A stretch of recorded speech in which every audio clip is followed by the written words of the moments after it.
If you have written a book, then you want an agent. You want a book agent or a literary agent. But how do agents really work? What is the deal? What percent do they take of domestic sales? What do they do to open up international sales? And what about movie and TV rights? And what percentage do they take if they're international sales or it's a movie or TV deal?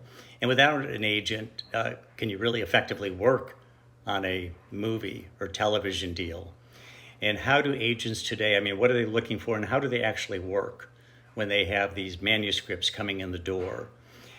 These are some of the things that I talk about with Melissa Edwards. She is a literary agent at Stone Song, which is a New York City literary agency.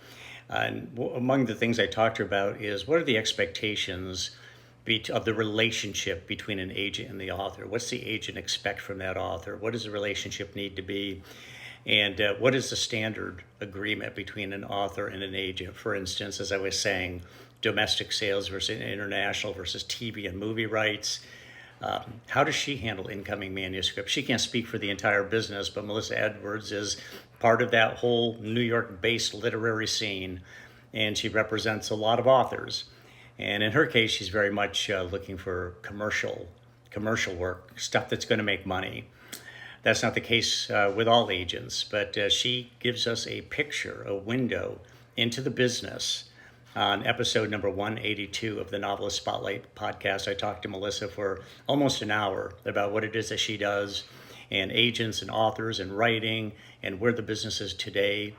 And we tried to talk to her a little bit about where it's headed. And also traditional versus self-publishing. A lot of people opt for self-publishing, but that's usually after they try to go the traditional route, try to find an agent and fail at it.